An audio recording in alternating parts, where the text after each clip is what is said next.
Hello, hello, and welcome again to the InScope podcast. My name is John Scott, CEO over at ScopeStack. Happy to have with me Melissa from TeleTracking, Managing Director of Service Strategy and Ops. Melissa, thanks for being on the show. Thanks for having me.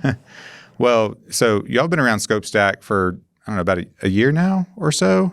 Yeah, just a little less, but yep. A little less than a year. And we caught wind of y'all doing some really cool stuff. And like I told you before the show, when we find people doing really cool and innovative things with ScopeStack, we want to take all the glory that we can. But we need to tell everyone where the actual good ideas and all the hard work came from. So I wanted to unpack like this whole journey of teletracking, the things that y'all were doing before, what you were trying to get to, and really the process kind of in between. I know you and Cole on your team that we know very well from all the support chat and all the chats that we've had in the past. But, just kind of unpack that journey because a lot of people are trying to do what y'all have done. And so no better way to learn than to talk to someone that's been there and done it. So you want to unpack that with us? Absolutely. Awesome. So we came to know of ScopeStack through being in pain and looking for some relief to that pain, right? Yeah.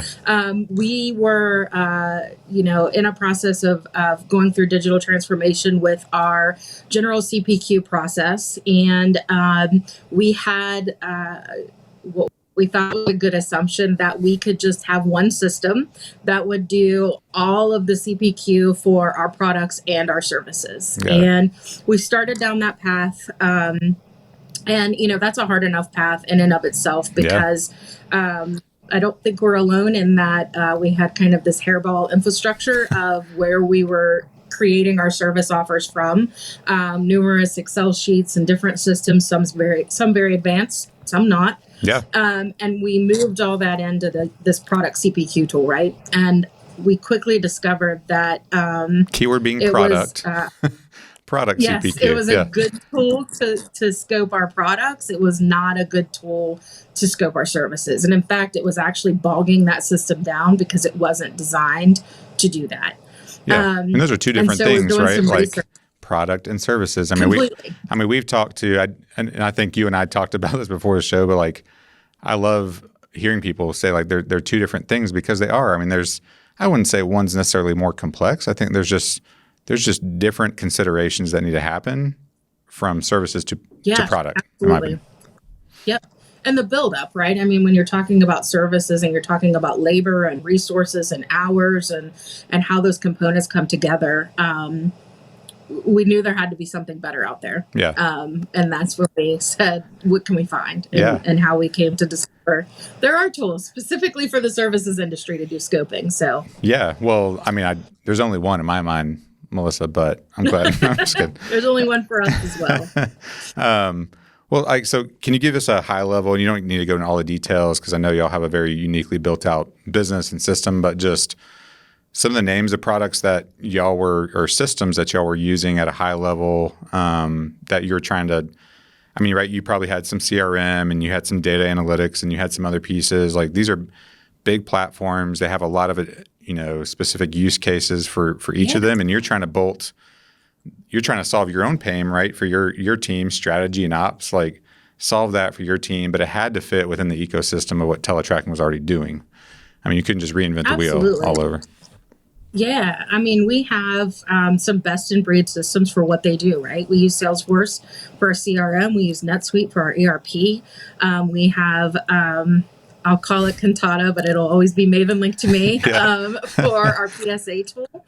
So we have some of the best solutions that are out there for what they're meant to do, but we still had this gap in our ecosystem that would allow us to consistently and sustainably and robustly quote our services, to generate the documentation and to really help us with our overall service offer management process. Yeah.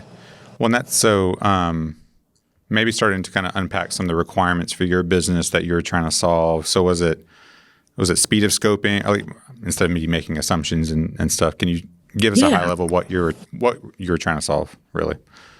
Um, there were a few that I would say maybe are kind of off-label uses that we use ScopeStack for. Yeah. A big driver for us was we needed a single repository of our service offers. We did not have one single governed place that we managed all of those service offers. And so that was a big one for us, is getting everything together in one place. Because without having all that data mastered and controlled, it wasn't going to get us anywhere in terms of speed and quality and consistency. So that was a big one for us. And then from there, it was about, being able to have much more consistent scoping practices, being able to increase the transparency among our stakeholders for things, and then really getting that speed. But not at the sake of quality, right? So how do we generate those quotes faster, get those SOWs out the door faster, but in a really robust way that's high quality and appropriately scoped, right? Yeah. I mean, that was always the thing, is like you could either, if you're trying to appease sales, they want more statements of work out the door faster. However, the back-end engineering team is really going to feel the pain of that because it wasn't scoped right. It lacked accuracy or depth. And the opposite side, right, on that seesaw is, well, if you wanted that depth and all the detail that engineering wanted, sales wasn't going to get all the projects that they wanted in their pipeline and won. And right. And so what we're trying to do with, again, with ScopeStack is to level that and say, hey, we can give you both. We can give you both the speed and the accuracy for kind of solving that pain. Yep, absolutely. Considerations, right? So when you started walking down this process, you and the team, what were some of the biggest things that you had to consider as you're starting to truly transform your business?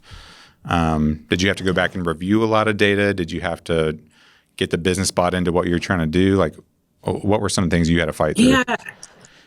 I think we were really fortunate in terms of business buy-in because, like I said, we started off with having a problem we were trying to solve or, a pain point. Yeah. And so we had a lot of business buy-in to say, yes, we need a solution and this seems like a really good idea. Probably the biggest area that we had to put a lot of focus into was going back and mastering all that data, right? And saying, where are all of these various quoting tools that we're using, these various scoping mechanisms, descriptions of our services? What is the official final list of our service offers, right? And so we worked really across our company. We worked with accounting, we worked with our legal team, we worked with our commercial team, and we had a pretty robust team. And I would say probably 60% or more, maybe even close to 70% of our effort implementing ScopeStack was more about the data cleansing, the data structure, getting it right, getting it set up, because we made a hard line and said, we're not just lifting and shifting this mess in. Yeah. We're going to clean it up as we put it into the system. And so what goes in there is considered clean and accurate and vetted and ready to use, and then put a very clear process in place to keep it that way. Yeah. I mean, again, there are so many questions I have because I've seen it, right? And we're going to do, y'all have been kind enough to work on a case study with us. So we'll have more details, I'd say, above and beyond just this podcast. But all right, so what's that moment? Kind of where are you now in the process? What does the process look like? Can you give us okay, we did the work, we got the data, we built it into ScopeStack. Y'all leverage our API pretty extensively, right? And I think we continue to work with you to add more functionality and more data that you need in it so that you can continue to do these innovative things. Like, where are you now? What does it look like right now for TeleTracking? So we're big believers in kind of having a clear path of expectation for maturity. And so our phase one maturity was, let's get our really clean service offers in, let's get our scoping right. And so we started with the out of the box integration with our CRM so that we were straight out of the gate connected to our opportunities and having a really clear process for that worked with the way our commercial team already works, right? We didn't want to have to pull them out of their existing processes and systems. So they still live and work in Salesforce to kick off the scoping process for us. So having that defined, using the out-of-the-box integration, and then really focused on that speed and quality of creation. So we started off with a really heavy approval process, which frustrated everyone at first, right? Like I physically reviewed every single scope that came through because it was a good opportunity just for us to make sure things were working as they should, that everyone was using the system the right way. Now we're at the point of saying, okay, we've got those base requirements met, and now we're turning the dial up to the next level of maturity with automation. So how do we use that API to have even more enhanced integration between our CRM and ScopeStack? We're starting to think about now, how do we get stuff out of ScopeStack and actually have the automation into our PSA tool, right, via the API. So that's an area that we actually probably want to go 2 or 3 notches up on the maturity curve quite quickly, because like everyone, we're trying to do more with less. And so, automation's a great place to do that, right? The other place we're really pushing on is the ability to generate documents, right? The document generation capability is huge for us. And so we're not stopping at the SOW. We probably have, I don't know, between 6 and 8 new templates out there that we're doing right now. Everything from, standard scope of work, but also managing our scope change process using questionnaires as inputs to generate those documents. Cool. Again, just another process we're bringing into one standard system.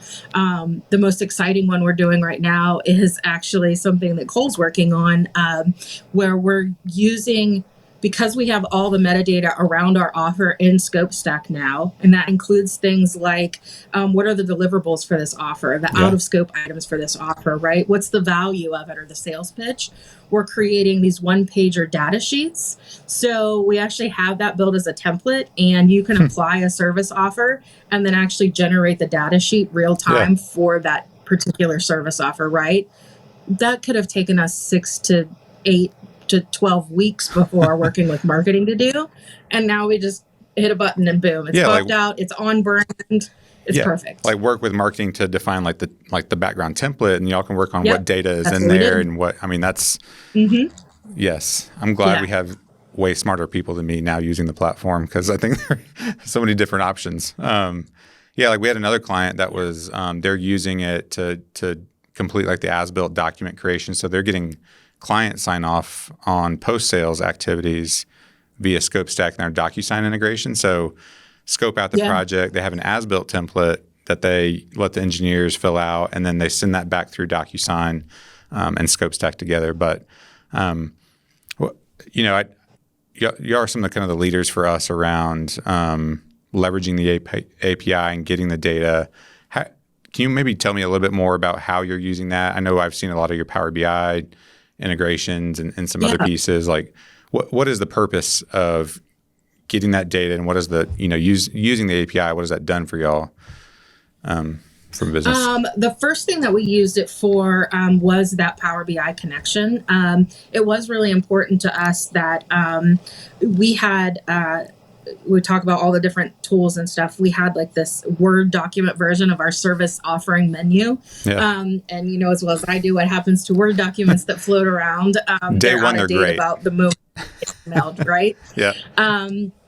And so we wanted to have a digital offer and catalog, but we didn't want redundancy. So we actually, one of the first things we used Power BI for via the API to get that data out was not to measure the SLAs around scoping or deal size or any of that. It was, let's use this to build a service offer catalog. So we actually have this beautiful offering catalog now. It lists all of our services, the starting price, the beginning hours, descriptions. And so our whole organization now, click of a button, has access to a real-time updated service offer catalog.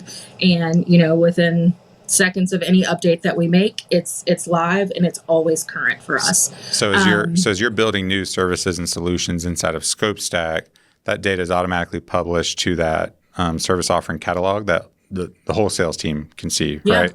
Once it's approved, right? And that's the beauty too. If it's in a pending status from a service offer development perspective, right, then it doesn't show up. But the minute that it's approved and considered a final service offer, then boom, it's right in that catalog, right? There's nothing else that we have to do other than use the tool the way we plan to use it. Oh, that's so cool.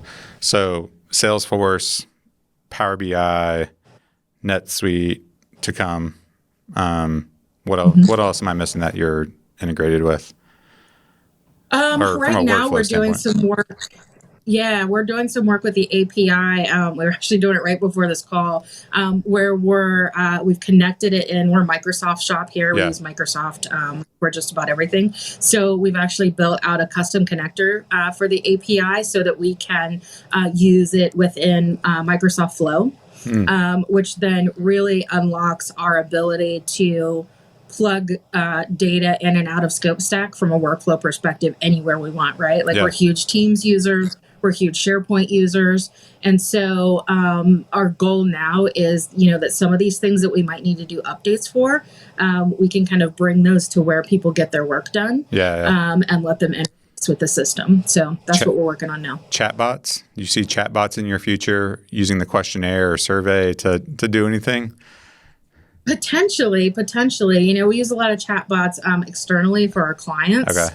But gosh, if you were to think about even letting our clients, right, do an inquiry and say, hey, here's what we're looking for, and have that feed in, a questionnaire into Yeah. ScopeStack, that's a pretty great lead generation channel that is as simple as it gets, right? Yeah. I mean, that was always the idea around, like, that was the initial kind of genesis for that whole thing was, I have all these questions I want to ask a client, and whether it's a lead gen standpoint, or if it's, I just want to make sure I don't forget to ask the right questions. Like, how do we get those questions in the hands of who we need to get them in front of, so that we don't have multiple meetings to scope out a project and so on and so forth. Yeah. All right. So y'all are doing some awesome stuff. You went from what was it like turnaround time for a statement of work prior to this whole process, and kind of where do you see it getting to? Where is it now, and then where do you see it getting to in terms of turnaround or impact? For our scoping before, I mean, it would be hard for me to even say here specifically what it was because, we didn't have the data to even tell us, right? It was all offline processes in some regard, Yeah. right? From request to finalization. But I would say, on average, it could have taken us anywhere from 5 days to 2 or 3 weeks, depending on the complexity. Yeah. Because, we could have had to reach out to different stakeholders and business units and all of that to get the full scope of what we needed. Because we have said there are no unicorns when it comes to ScopeStack, right? So some of the groups that traditionally would have said like, no, my stuff has to be scoped, by me in this specialty template. Yeah. We said no. You can absolutely come into ScopeStack and be the one to work on it, but we're going to have a starting point for everything. Yeah. And so now that we have that, typically we can, some of our smaller service offers are done within hours, right? The request comes in, the starting point is loaded. Oftentimes, because we did the work to get those right at the beginning, we can send them through straight as they are. Yep. We don't need a lot of custom configuration. And so we've actually found that the creation of the service offer usually goes faster than the approval process at this point, right? But having that approval process in place and really being able to see who's reviewed it and have that buy-in has been huge for us as well. So we're definitely moving much quicker than we were before. That's awesome. I mean, I was talking to another client the other day, and it truly is I think when we built it, we didn't think of ScopeStack as being a part of like a digital transformation journey, but it really is. Like, if you start talking about doing it well, and I don't say this to like scare people off, but like if you're really trying to like change your business, change the process, and have an impact to it in a positive manner, like putting some time and thought into it really is helpful. And it might take change, right? So if you're adverse to change and you don't want to change anything, then like you're never going to have a different result, right? And so being willing to step out there and say, hey, we need to think of an innovative way to solve this problem. It might change the way we do things today, but that is okay because we're trying to get a better result for the business and at the end of the day, our customers. Like it truly is some digital transformation that happens, and if you do it well. Right. Absolutely. It's digital transformation for sure. It does require the same level of effort when it comes to change management and getting stakeholder buy-in, right, and getting the organization aligned around it. I think some folks, when we brought this in, sort of thought like, oh, this is something that the services team is doing. But the team that we had working on the initiative, right, even our core team, I think was maybe 25% services people and 75% other departments that we had as a part of that core team. And we have done demos of the platform with just about every department, even those that aren't in it on a daily basis or don't have access to it at all. Yeah. Just so they know what it is and they understand how our service offers are being managed. So that's awesome. Well, seriously, I mean, I know we're probably wearing you out because we keep wanting to talk to you about this topic, and purely because I think y'all are doing some really, really neat and interesting things that are above and beyond what we had initially thought about. And so we love having, folks like yourself and Cole and the platform truly just changing the way it's done. So thank you for that. And thank you for being willing to talk to us about it as well. Yeah, absolutely. Knowing what you know, going through this process specific to ScopeStack, or just, I mean, you've been in this space, for some time. Like, what would be some advice that you would give to someone that is wanting to do something similar in their business, whether they're as large or as small? What would be some tips that you could give them before they prepare for this journey? I think some of the things that we've talked about, take the time to spend on the data and make sure that you have it clean and structured appropriately. Yeah. That's huge. And taking the time up front to do that will allow you to go fast in the end, right? If there's confusion about what your service offers are or the structure of them, or you didn't take the time to have consistency, then you're still going to have to put in that work as you use the platform. So that's probably a big one. And then I think that cross-functional part, and that extends beyond just ScopeStack, but, service offers, depending on the company that you're in, right? If you're a services only company, then it's a little different, but we're in a software or solutions company, right? So service offers really are a cross-functional type initiative, right? We can't just sit in a silo and do them on our own. Yep. We really do have to involve the whole organization when we're putting them together. And so bringing them in as a part of the journey, I think, is critically important. Yeah, no, that's great advice. Well, so if anyone wants to pick your brain on this, learn more about TeleTracking, what's the best way for them to do that? Yeah, I think find me on LinkedIn. I'm easy to find out there, and definitely go check out what TeleTracking is doing. An amazing company with an amazing mission that I'm very fortunate to be a part of, and work to help the healthcare industry be better, so that they can better serve patients like you and I every single day. Yeah. So definitely go out and learn more about what they do. Good stuff. Well, Melissa, thank you again for spending some time with us. Appreciate you being on the show. If those of you that don't know about ScopeStack, you can go to scopestack.io, sign up for our free account, free sandbox account, and kick the tires on that. If you haven't subscribed to our podcast yet, you can go to scopestack.io/podcasts, and you can subscribe in all the channels that are out there. So thank you again, Melissa. Cole, are you there? Cole, are you over there? Come show us your face. Hey, Cole. Thanks, Cole. All right. Melissa and Cole, thank y'all again. Appreciate y'all, and we'll see you out there. Yeah. Thank you guys for being a great partner. We appreciate it. Awesome.